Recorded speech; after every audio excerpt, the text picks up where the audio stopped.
sumisipot? Paano hindi po sumisipot? Kunyari, ma'am, asan na kayo? Tulad ng isang araw nung nandito ako sa Robinson.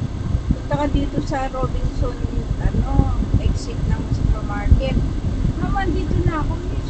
Nabawasan naman ako. Ano yan, ma'am? Kasi minsan nasa pasahero po yung problema sa pagpipin nyo din po, ma'am. Kasi kung nasan po yung pin location, dun lang po pupunta si driver. Kinausap ko pa Opo. nga eh. Ngayon, kung pagpunta niya po ni driver doon at wala kayo, hindi po basta-basta makakapag-cancel yun ng ganun-ganun lang. May hintayin pa 5 minutes bago po makapag-cancel.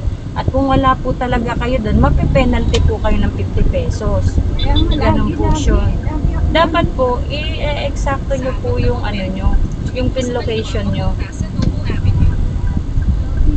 Tapos minsan nasa ospital naman kami. Mm. Tagal-tagal hindi dadating. Magpatuloy ng 1 kilometro sa Subo Avenue. Minsan naman yung bahay namin. Hindi nila malukit. Nandun sila sa ibang lugar. Sa Grab po kasi pag nag-cancel or kinancel kayo, magbabato ka agad si Grab ng driver. VIP na nga ako sa Grab kasi hindi na ako makapag. Ano yan, ma'am? Dapat kasi, ma'am, pag ganyan, i-eksakto nyo, ma'am, yung pin location nyo. May nagturo sa amin. Sabi niya, ma'am, babaguhin ko yung pin location niyo, ma'am, kasi mali.